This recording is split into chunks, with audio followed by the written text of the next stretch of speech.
Muito bem, pessoal, estamos aqui ao vivo, hoje, dia 9 de junho de 2021, às 20 horas e 1 minutinho, eu recebo o Gustavo Koznitzer, da Warren, né, mais conhecido como Guto. Eu acho que é mais fácil aí para a gente conhecer todos vocês. Bom, vamos desvendar um pouco sobre essa questão dos custos das emissões. Eu prometi para vocês e venho cumprindo que eu quero continuar ainda nesse fórum, nesse debate. Eu acho que é um assunto muito pertinente. Eu acho que quando nós estamos falando do desenvolvimento do mercado de capitais, quando a gente está falando do desenvolvimento da indústria de fundos imobiliários, a gente não pode desconectar uma coisa da outra, né? O mercado de capitais, ele ancora todo o mercado de fundos imobiliários, então tem muita coisa que eu acho que ainda são resquícios que vem lá de trás, e o Guto vai explicar isso muito bem. Então, convido vocês a participarem, se inscreverem no canal, participarem aí conosco, que vai ter muita coisa legal que vai ser discutida, tá bom? Deixo para vocês aqui o relatório gratuito Suno Dividendos e uma planilha de controle de investimentos em fundos imobiliários. Vale vocês conferirem e acompanhar, tá bom? Guto, seja bem-vindo. Obrigado, Baroni. Muita satisfação mesmo tá aqui. Se hoje o mercado tem esse tamanho de 1.300.000 investidores, com certeza tem um papel importante nisso, que é a educação aí do investidor. E a gente está só começando, né, Baroni? A gente faz o comparativo com os Estados Unidos, onde 50% da população tem o equivalente aos fundos imobiliários. Aqui a gente, 0,5%, a gente comemora 1.300.000, mas é 0,5% da população. Então a gente tem bastante coisa ainda para crescer, tem muita pista ainda para andar. Enfim, além da educação, obviamente, a questão dos custos das ofertas, aí, que é o tema da nossa conversa, a gente acha que também é determinante para ajudar no crescimento, no fortalecimento não só dos fundos imobiliários, mas no fortalecimento do mercado de capitais como um todo. Acho que é difícil, Baroni, a gente dissociar essa discussão se a gente falar um pouquinho da história do mercado financeiro, mercado de investimentos, aonde que a gente está hoje, e até para a gente poder ver aí as alternativas para frente, tá? Vamos lá. Você trouxe alguns slides, se você quiser já usá-los, fica à vontade, viu? Vamos lá, também. Falar... Pronto. Obrigado, Breno. Primeiro, a Warren, nosso modelo, né, colocando o cliente no centro de tudo, isso não é só uma frase. A gente voltando um pouquinho no tempo, o que a gente chama da indústria 1.0 de investimentos. Então, nós tínhamos os bancos, onde a concentração de investimento nos bancos, taxa de juros 20, 15, não tinha por que se preocupar com diversificação de investimentos, e as taxas cobradas também passavam desapercebida, dada a rentabilidade aí de qualquer investimento no banco. Vieram, que a gente chama de indústria 2.0, né, que foram as plataformas abertas, e que teve um papel importantíssimo, que foi a questão da desbancarização do investimento e poder ter uma gama maior aí de produtos financeiros para se oferecer para os investidores. Só que na nossa visão, esse é um modelo, enfim, vitorioso, que está se crescendo, enfim, a cada dia, mas é um modelo que parou no tempo há bastante tempo, né? O porquê? Quando a gente tinha uma Selic acima de 10, 15, as taxas embutidas passavam desapercebidas. Agora, uma Selic a 2 começa, de fato, ter um significado importante aí na rentabilidade final dos investidores. Então, o nosso modelo, o modelo Warren, que é o que a gente acredita, que é o modelo 3.0, é justamente, primeiro, um modelo um pouco conflitado, né? Quando a gente fala as plataformas abertas que tem que o comissionamento é por produto, a gente não está dizendo que toda indicação de investimento naturalmente tem um conflito de interesse. O que a gente está dizendo é que é um campo propício para isso. A tendência, até porque as empresas, a remuneração delas, a receita, a lucratividade está em cima dessa comissão gerada por produto, naturalmente quem está vendendo esse produto está ali defendendo o interesse da empresa, defendendo o seu interesse, e o cliente acaba ficando em segundo plano. Então, o nosso modelo... Guto, eu posso te pedir só uma coisa aqui? Quando você fala da desbancarização, ela foi disruptiva por um determinado momento, mas, na sua visão, nós não conseguimos evoluir alinhado com os investidores dentro desse processo de desbancarização. Não que você seja contra, mas ela gerou um efeito colateral muito perverso que gerou no mercado essa necessidade de comissionamento constante em todos os produtos. Foi isso que eu entendi, me corrija se eu estiver errado. Era um modelo que funcionou muito bem durante um tempo, que justamente começou até a ter acessos a produtos, a gestores que num banco não teria, fundos imobiliários é um dos produtos, mas gestores de primeiríssima linha. Então, era um modelo que funcionou neste momento. O que a gente entende é que não adianta aí se terminar com a concentração bancária e se ir para uma concentração de distribuição de investimentos no varejo também. A competição, o mercado se resolve com mais mercado, né? Então, no momento que se tem novas opções, novos modelos, isso é o que vai beneficiar no final do dia o investidor. Então, só uma coisa adicional, Guto. O pessoal já está chegando aqui para participar da live. Você está aqui com a tela da Warren aberta, né? Fez aquela imagem inicial. Eu queria que você dissesse para todo mundo, até para a gente ficar todo mundo muito tranquilo aqui, eu queria que você falasse para todo mundo quanto que a Warren pagou para mim para participar desse evento aqui ao vivo. Zero. A única questão que a gente... esse é o nosso propósito, de fato, a gente ter um mercado mais eficiente, o cliente ser o foco, tá em primeiro plano. Quando teve... E a gente vem fazendo esse acompanhamento dos custos aí de mercado há bastante tempo. Quando teve uma live onde apresentou isso, eu digo, tudo que a gente precisa é levar esse tema a ser debatido. Não adianta uma casa... enfim, falar nisso, é um tema que tem que ser debatido no mercado para justamente encontrar a melhor solução. Então, o que eu vejo deixar isso claro, né, Guto? Porque às vezes as pessoas podem ainda acreditar que isso daqui é uma live patrocinada ou coisa do tipo, né? Então, só para deixar claro que não teve nenhum tipo de negociação entre nós e nem as empresas que nós representamos aqui, correto? Pelo contrário, não teve isso, e te dá os parabéns de ter a coragem de enfrentar um tema extremamente polêmico, né? Porque quando a gente está falando que é a forma de remuneração do mercado, certamente quem tem a remuneração dessa forma não gosta desse tema ser debatido e muito menos ser confrontado em relação ao que está sendo cobrado. Então, queria dar os parabéns aí pela coragem de enfrentar esse tema. Então, vamos lá. Enfim, então, na verdade, a Warren não inventou nada. O modelo que a gente trabalha é uma taxa sobre a carteira administrada dos clientes. A gente não inventou. Isso, as grandes fortunas são assim, os grandes family offices são assim. Então, o que a gente faz, através de uma base de tecnologia muito forte, é conseguir oferecer isso a partir de R$100. Então, a gente não tem spread sobre o cliente. Naturalmente, eu estou falando, eu sei que a discussão aqui era falar sobre as taxas, mas se a gente não discutir um pouquinho o modelo da indústria, que para mim é o pano de fundo onde a gente vai conseguir aí taxas mais eficientes, custos melhores aí para os investidores. Por isso que a gente está falando um pouquinho aí de modelo. E não é só o formato de remuneração, é um pouco de propósito também da empresa em todas as pontas, né? Não adianta, enfim, ter algumas alternativas de mudança de remuneração e não ter um propósito e de fato, no final do dia, ter os melhores investimentos e com custos aí adequados, tá? Enfim, a gente consegue isso, a gente tem hoje mais de 400 funcionários, dos quais boa parte desses são desenvolvedores.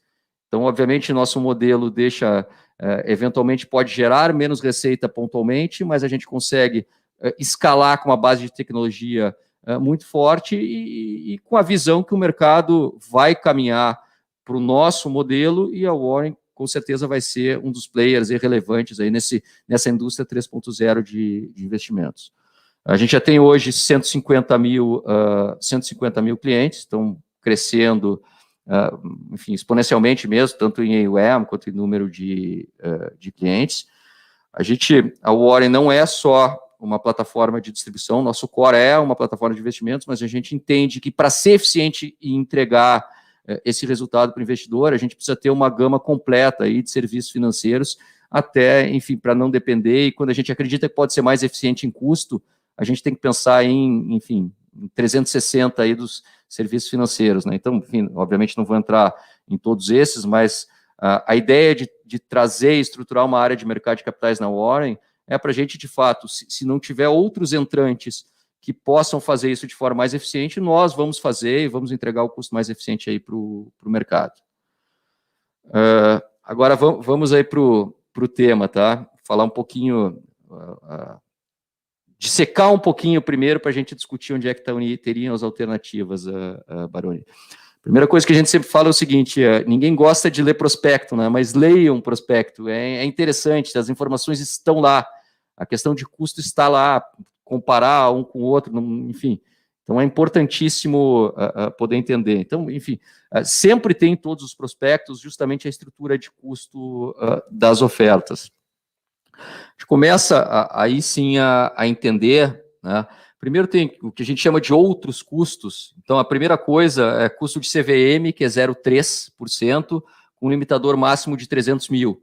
Então, eventualmente, um fundo grande é pouco significativo, um fundo menor é bastante significativo. Então, obviamente, quando a gente fala em eficiência, a gente tem que buscar em todas as pontas aí, conseguir ganhar em todas as pontas aí eficiência, tá? Quando se fala também tributação da comissão de estruturação, o famoso gross-up, o que é isso? O imposto que se paga sobre a distribuição é de 9,65. Então, normalmente, os acordos com os distribuidores que receberia isso líquido de imposto. Então, e sempre que se fala um ponto importante também, quem paga esta conta não é o gestor, quem paga esta conta é o cotista, é o investidor sempre, tá? Então, essa é uma briga do investidor e o gestor que valoriza isso, quando se vê uma oferta com custo baixo, tem que valorizar bastante o gestor, porque ele está defendendo aí o interesse do investidor. Assim, obviamente, como o distribuidor.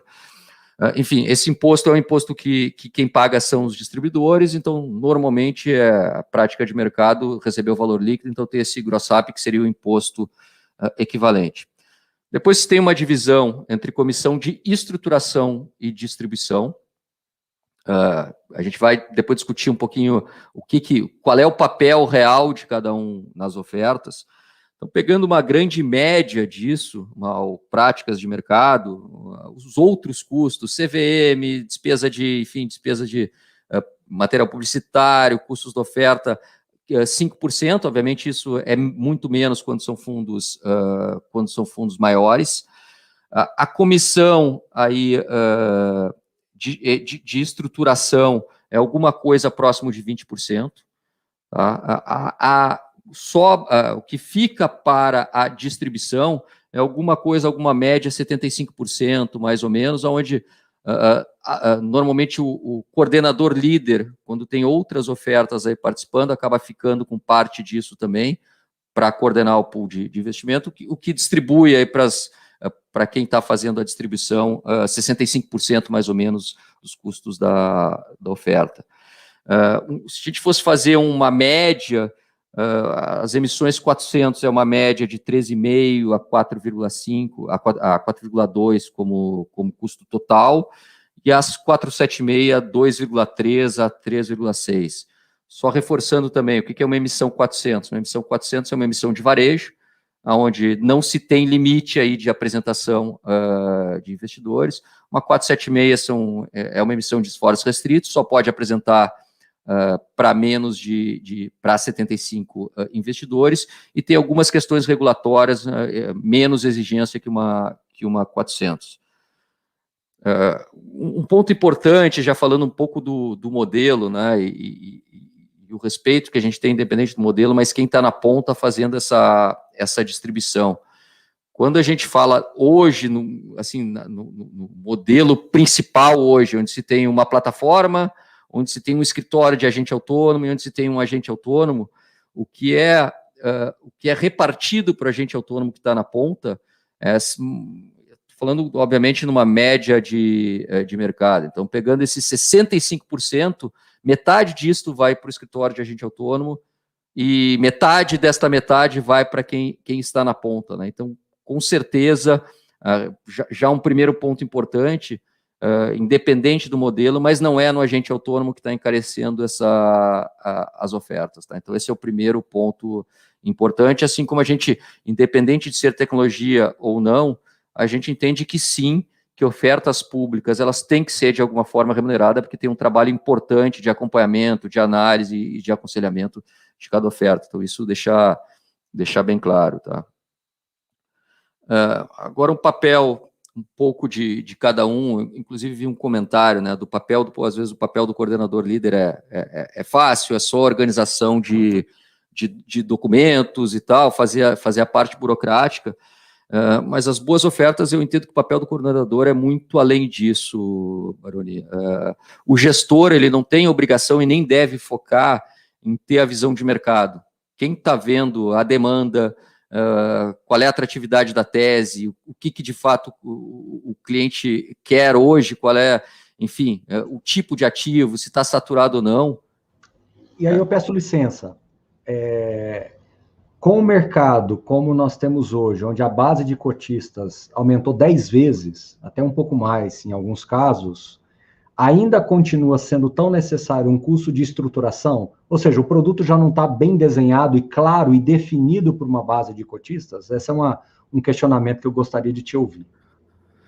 Baroni, o papel do coordenador sempre é fundamental. Entendo que é necessário, sim, ter um coordenador que entre na tese e seja bem remunerado, primeira parte da resposta. A segunda parte, sim, pode ter custos de coordenação muito mais eficiente do que se tem hoje. O que não pode se fazer e o que nós somos totalmente contrários é misturar o custo de estruturação e com perdão da palavra, sendo um pedágio por ter força de distribuição. A gente acha que cada papel é um papel. Boa. Então, que isso fique claro, né? E eu aqui, como eu sou totalmente independente, eu vou falar.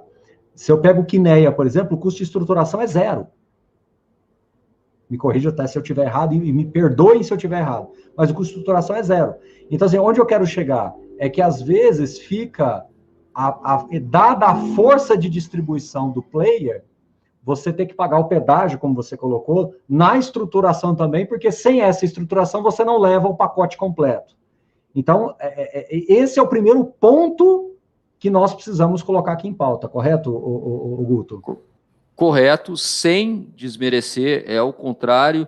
A figura do coordenador líder eu considero fundamental, porque a discussão, inclusive da montagem da tese, independente se é um IPO, independente se é um follow-on, discutir pipeline, isso é papel do coordenador líder. Né? O coordenador líder que leva uma oferta a mercado, ele está chancelando aquela tese, de algum modo.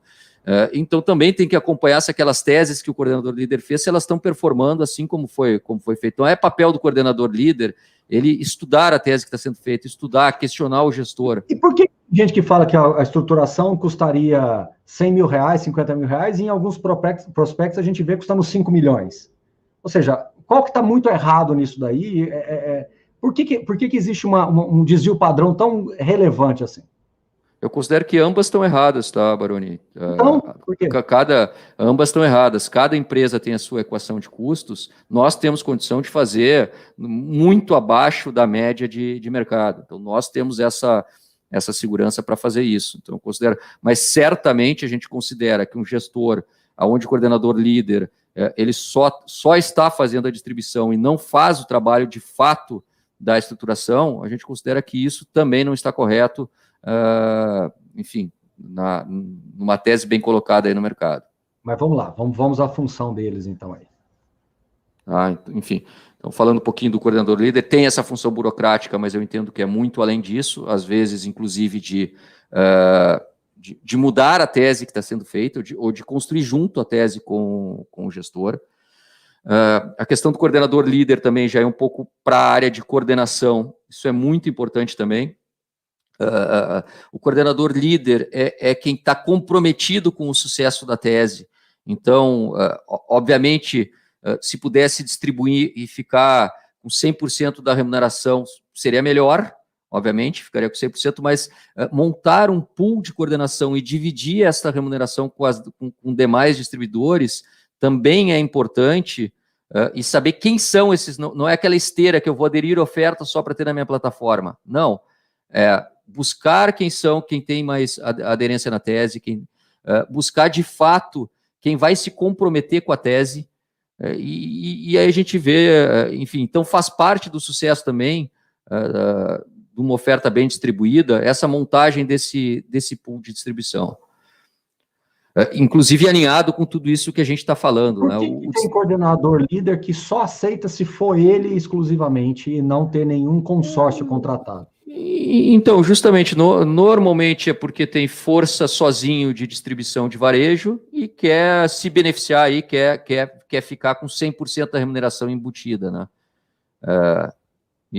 Enfim, então ou seja, ele não aceita participar de consórcio e ele só aceita participar quando ele é o coordenador líder e só ele participa. Então, assim, veja como como você falou, né? Essa história de desbancarização foi muito legal lá, porque foi disruptivo, mas ela criou também umas jabuticabas absurdas no mercado, até de alguma forma, né? Perfeito, ainda bem que tem novos entrantes como o Warren, como outras plataformas, né? Que, enfim, que já tem força de distribuição de varejo também, Baroni. Então, a gente entende que a Warren não é a única que tá nesse modelo e a gente já consegue enfim, ter força e fazer tese aí com sucesso. Uma questão importante, por isso que eu fiz questão de falar um pouquinho do modelo e da evolução da indústria.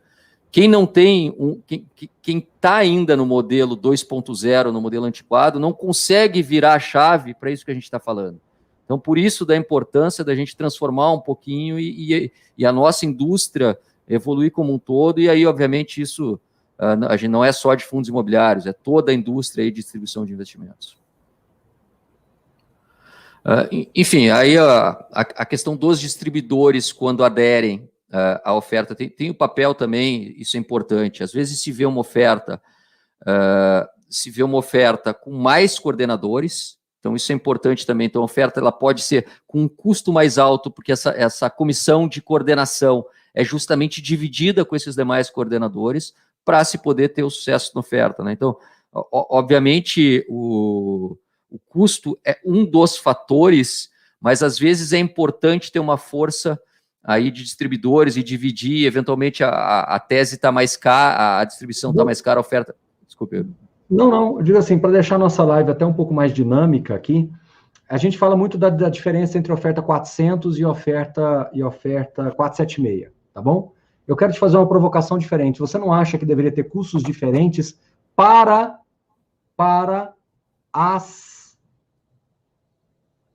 os cotistas? Ou seja, quem já está na base, em tese, já conhece o produto, já está carregando aquele produto e basta um exercício de preferência.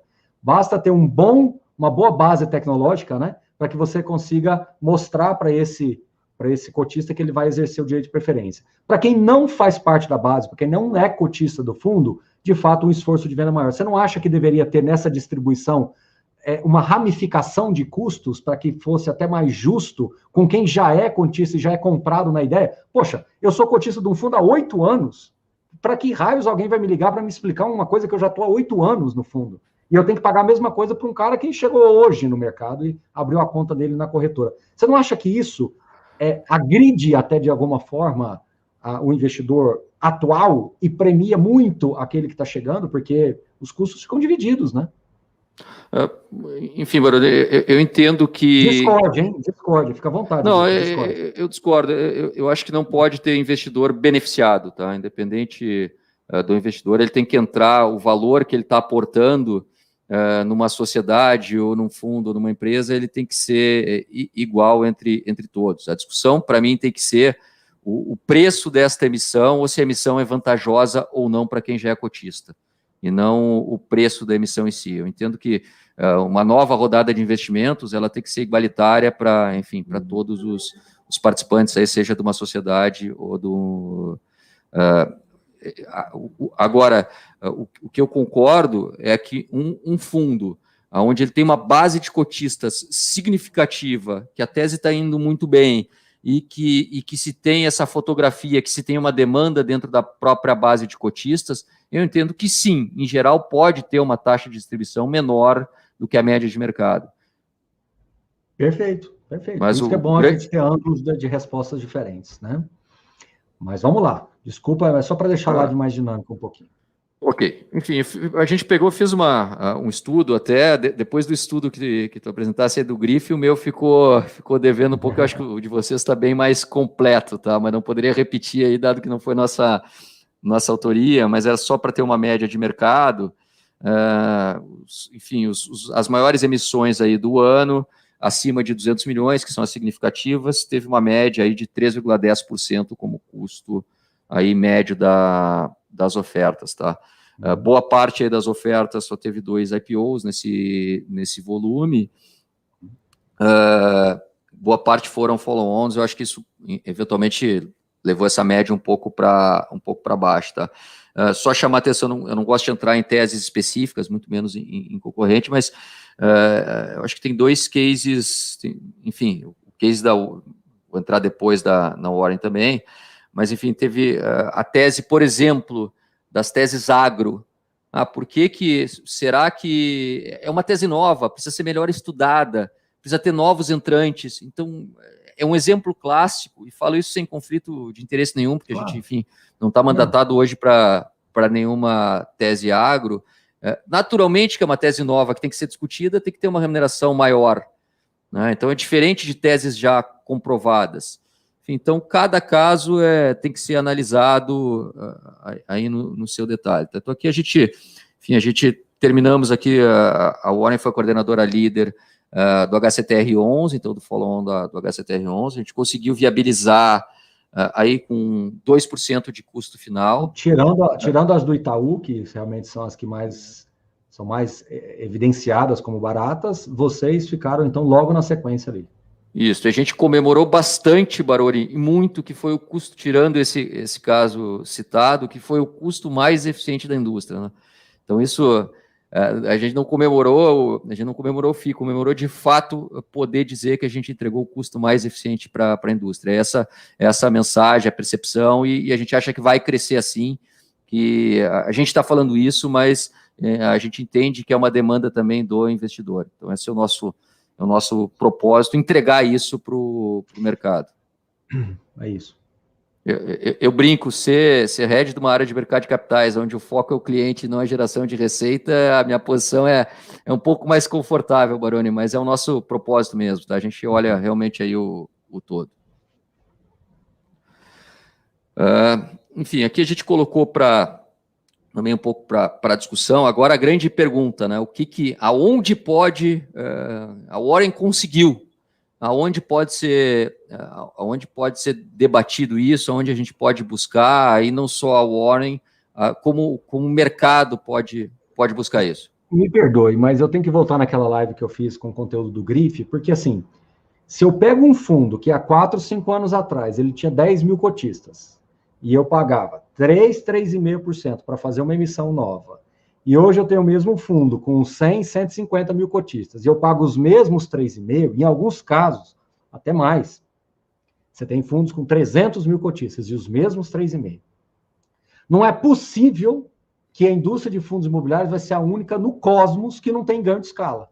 Entendeu? Então, assim, é isso que a gente precisa. Eu estou exagerando aqui, um exagero para mostrar que realmente precisamos fazer alguma coisa. Pode até ser que existam exemplos aí, tal, de outras indústrias, claro, mas é só esse exagero, é quase que um desabafo, para mostrar que a gente precisa fazer alguma coisa. Como você me colocou, já estamos na plataforma 3.0, a tecnologia hoje já está a nosso favor. Então, há de se criar modelos mais eficientes que consiga fazer com que os custos fiquem menores e que também, né, Guto, eu quero deixar bem claro aqui que a gente acredita muito que as estruturas de agentes autônomos, tudo tem as suas eficiências e as suas importâncias, né? E a gente vê nitidamente que o problema não está lá, né? O problema está mais nessa ponta inicial aqui. Mas, vamos lá, desculpa a minha interferência. Isso eu concordo integralmente, tá, Baroni? Esse grande crescimento agora do mercado de capitais, por mais incipiente, ainda que ainda tenha muita pista para a gente, aconteceu também muito concentrado. Então, a concentração na distribuição de investimentos no varejo, ela teve o efeito oposto. Eu tenho um mercado concentrado, eu tenho boa parte do varejo na nossa mão, então o custo quem determina somos nós. E para conseguir acessar e ter tração até os novos entrantes, teria que pagar aquele preço determinado por quem concentra o mercado. Então, aí concordamos integralmente. Qualquer mercado que ganhe escala, que tenha um crescimento exponencial, o consumidor tem que se beneficiar disso. Isso é óbvio. Hoje, de fato, tem tecnologia. E tem bastante tecnologia. A gente liquidou agora no HCTR 40 mil cotistas, né? Então, pensando, não, deu um trabalho insano, mas se fosse pensar 10 anos atrás, pensar a equipe que tinha que fazer para liquidar 40 mil seria impossível. Então, obviamente, isso tem que ser transferido para o investidor. Ô, Guto, deixa eu te levantar outra polêmica. Há quem diga que foi uma pegadinha de ter zerado taxas de corretagem.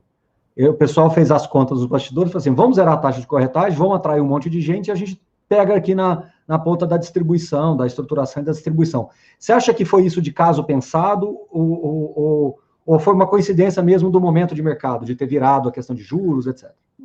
Não acho que foi caso pensado, até porque tem uma questão aí de alocação também, né? Então, enfim, um modelo eventualmente de carteira administrada, enfim, então não acho que foi, não. Eu acho que nesse ponto de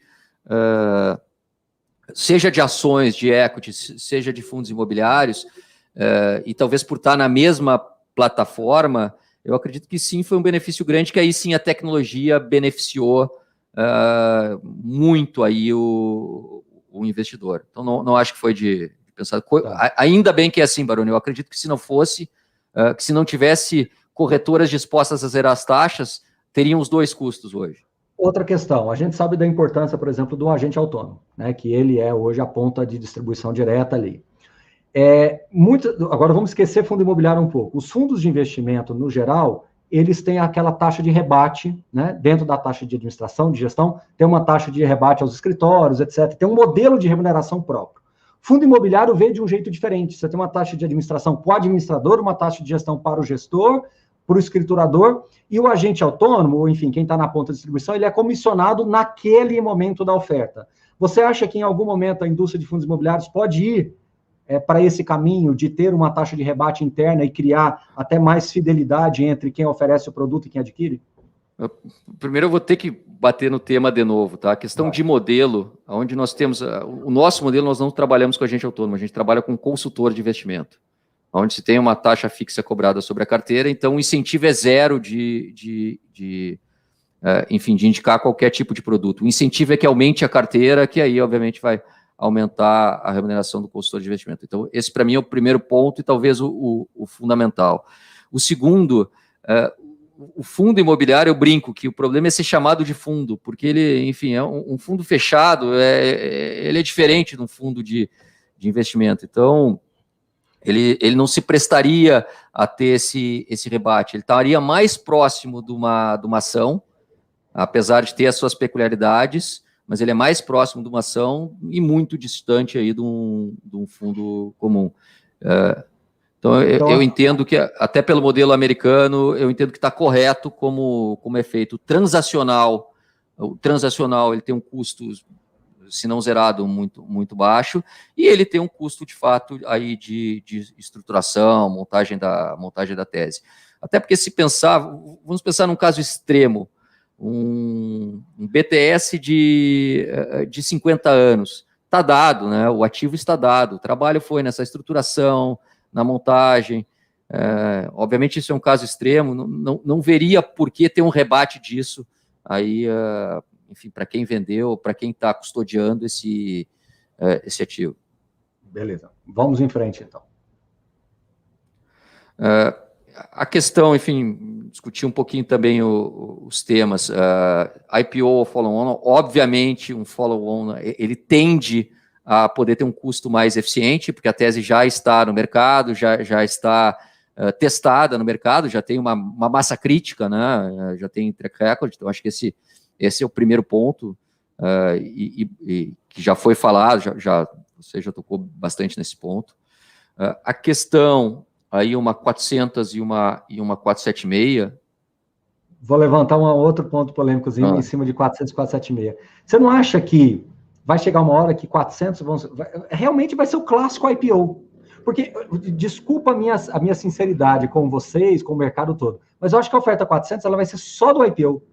Porque daqui a pouco, Guto, nós vamos ter fundos com 10 bilhões de patrimônio, que vai fazer uma emissão com 200 milhões para que ele vai fazer oferta pública? Me responda. Você teve uma base com, às vezes, milhões de investidores, quiçá isso chegue, não vai demorar, a gente não vai ter vários milhões no curto prazo, mas eu acho que logo, logo a gente vai ver fundo já com 1 milhão de investidores. Então, assim, por que raios faria uma oferta 400 num fundo com uma base de 1 milhão, 2 milhões de investidores? Então, você não acha que vai chegar uma hora que vai ficar tão evidenciado que o ganho de escala está ineficiente, porque não vai ter mais motivo de você fazer uma oferta 400 para dar direito de preferência de 5%, 10%? Então, você não acha que isso é uma coisa que a gente está discutindo hoje, mas que no futuro você vai falar assim, IPO e follow-on? Eu não vou mais falar de 400 e 476, porque IPO vai ser 400 e follow-on vai ser 476, na grande maioria esmagadora dos casos, né? Até porque se tem uma discussão hoje da questão da regulação, o que eu entendo que deveria ser, no primeiro ponto, eu entendo que deveria haver uma simplificação das ofertas e ter um tipo só. Então, já resolveria boa parte aí dessa questão, tá, Baroni? Agora, tem uma questão também, os investidores, eles estão em 2, 3, 4 teses muito parecidas, né? Então, agora enfim, o mercado agora tinha 5 bi em ofertas, 3 ou 4 teses muito parecidas, e o cotista ele sempre tem a opção de vender uma cota, aumentar a posição no outro para ter mais direito de preferência numa outra tese. Então, de novo, por isso da importância do estruturador, do coordenador, ele tem que ter esse comparativo, porque né, não adianta ficar só insistindo aonde o investidor já está, tem que ter esse panorama inteiro aí do mercado, e eu acho que é saudável aumentar a base de investidores, sempre vai ser saudável.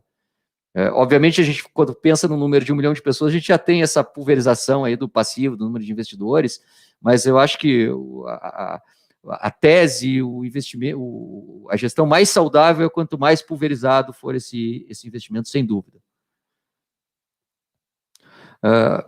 O ponto que eu já toquei, só reiterando, entre 400 e 476, uma questão relativamente polêmica, talvez a média dos custos de emissões 476, talvez um ponto do que é menor é que o investidor mais qualificado não aceita pagar uma taxa mais alta. Obviamente tem um esforço de varejo maior, uma 400, mas eventualmente a 476 também tem esse viés da pressão do investidor por taxa, porque não necessariamente é mais fácil. Tem teses extremamente complexas, 476, Baroni. Isso, e eu já vi coisas assim surreais, né? Oferta 476 com custo de centavos, né? Ou seja, quando eu falo se é possível ou não é, eu sempre falo, possível é. O que a gente precisa entender é se tem interesse das pessoas em levar isso para frente. Às vezes o gestor, na ansiedade de querer fazer a captação, ele não abre uma vertical de debate muito grande, ele não vai a mercado tentar negociar, ele se encosta em quem conseguiria distribuir mais rápido, e aí ele acaba pagando esse pedágio, desse nome que você colocou, eu achei pertinente. Mas eu já vi ofertas 476 de centavos.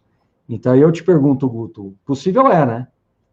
Sim, possível é. Às vezes pode ser uma oferta direcionada a um investidor específico. Então, enfim, não existe verdade absoluta. Quem vai dar o melhor preço é a competição, é mais mercado, é ter novos entrantes.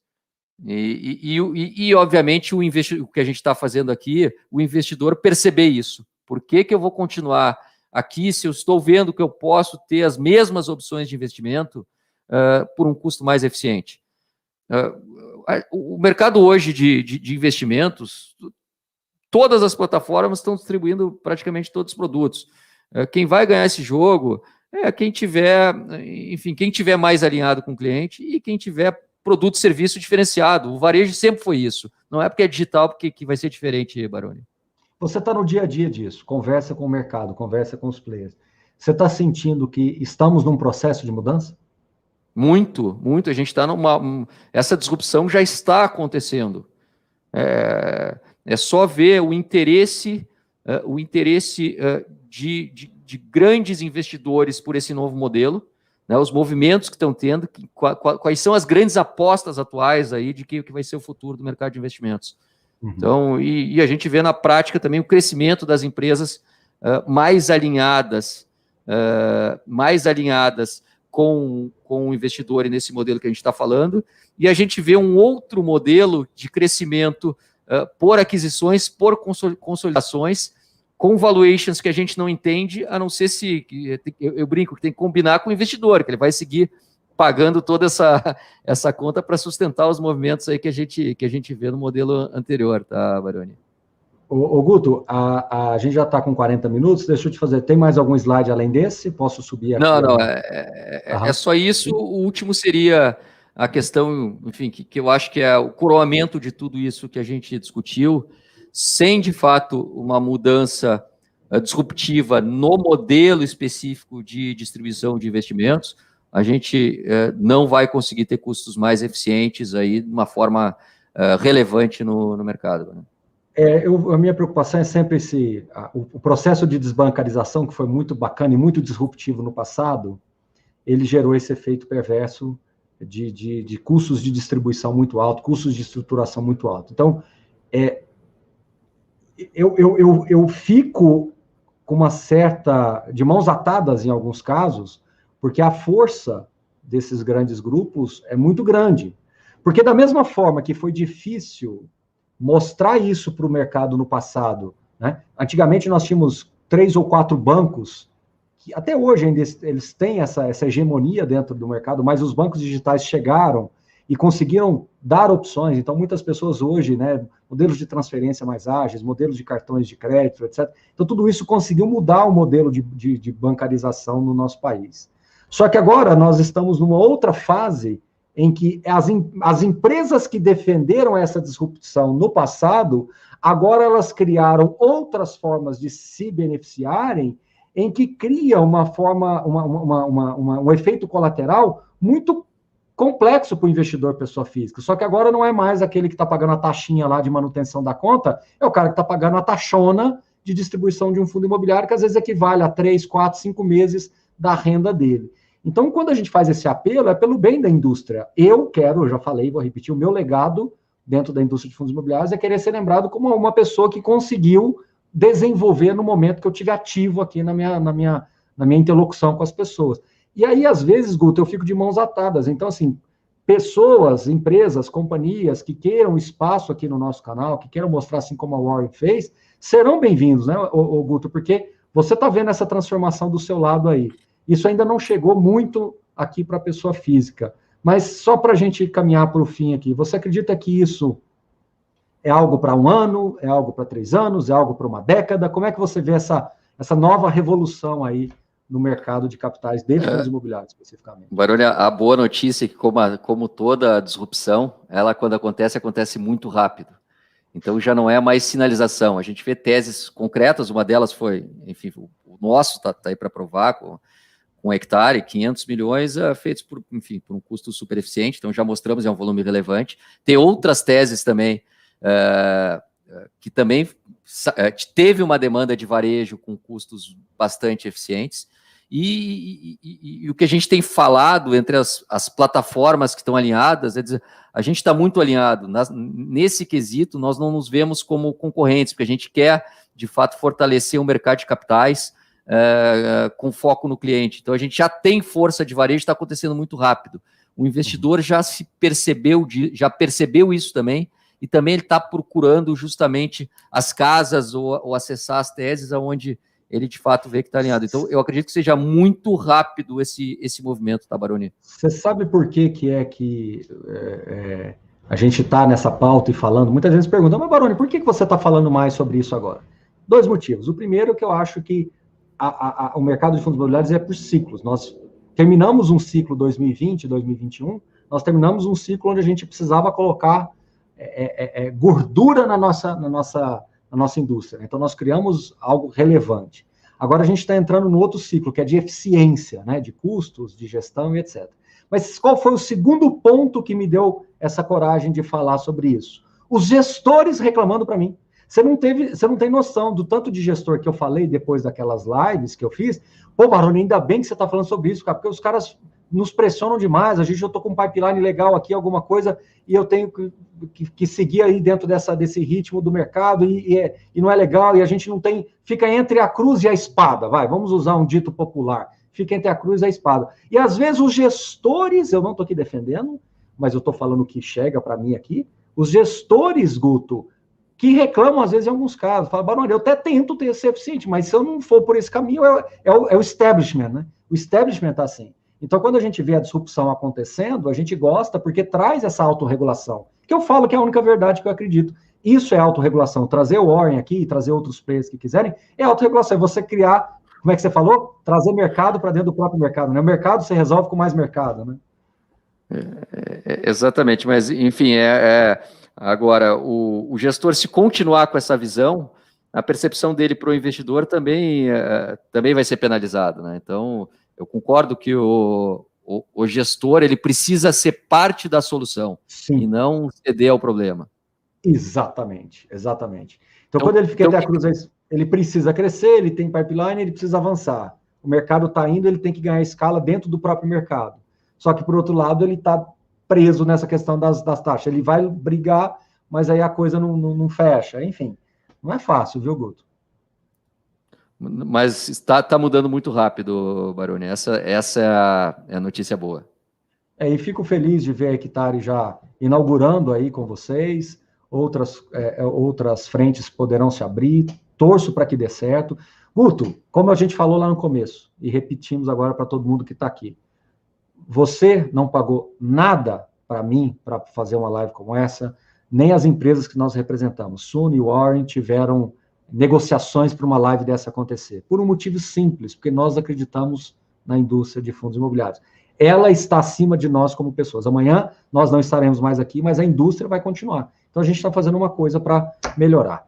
Guto, muitíssimo obrigado. Ficou alguma coisa para trás? Eu acho que está tudo bem. As arestas foram paradas, a gente não é contra nenhum grupo econômico, cada um está defendendo seus interesses, e está certo. O mercado, aliás, agora eu quero falar até de um jeito diferente. O mercado é isso, gente. Cada um vai puxando a corda para onde tem seus interesses. E aí cabe a todos nós aqui ir calibrando e ajustando isso. O mercado está no seu direito. Está no seu direito, cada um puxa. Não tem nada de ilegal nisso daí. Só que o mercado precisa dessa adaptabilidade. E essa adaptabilidade passa por debates e diálogos como esse. Por isso que eu falo que o meu canal está aberto para quem quiser debater racionalmente aqui com as pessoas, né? Nós só agradecer o espaço para a gente debater esse tema, Baroni. Tomara que daqui a um ano a gente já venha aqui debater que mudamos completamente aí a forma de remuneração, com os custos mais eficientes, comemorar os 2 milhões de investidores e por aí vai. E com certeza você tem um papel importante aí nessa jornada. É isso aí, Guto, muitíssimo obrigado, agradeço vocês. Mais uma vez eu lembro todo mundo aí, tem materiais disponíveis para vocês aqui, tem planilha aqui de controle de investimentos em fundos imobiliários, relatório gratuito aí também para vocês sobre dividendos. E, Guto, é isso. Muito obrigado. Leve um abraço a todo o time aí. Você será sempre bem-vindo. Sempre que você quiser comentar um pouco de como essa transformação está ocorrendo, sintam-se convidados. E agora eu quero concluir de um jeito até inusitado. Eu quero dizer a todos os grupos econômicos que eventualmente ouçam essa live, a profissionais de mercado que atuam diretamente em ponta de estruturação, de distribuição, escritórios de advocacia, qualquer player que quiser vir participar, que quiser expor, seja pontos convergentes ou divergentes, o canal estará disponível, marcos.baroni@sunoresearch.com.br. Guto, você quando fez contato, imediatamente a gente estreitou isso e organizamos, não é isso? Foi assim que aconteceu, não é? Exatamente. Eu agradeci por estar tocando nesse tema e coloquei a Warren à disposição para debater publicamente esse tema. Exatamente. Aqui é só mais uma live. Lives como essa vão continuar acontecendo até a gente perceber que essa transformação que o Guto falou se tornou fato e que a gente possa virar mais um capítulo da história. Muitíssimo obrigado, Guto. Valeu, bom restinho de semana por aí, tá bom? Valeu, Baroni. Abração para todos aí que estão assistindo. Valeu, obrigado. Valeu, abraço.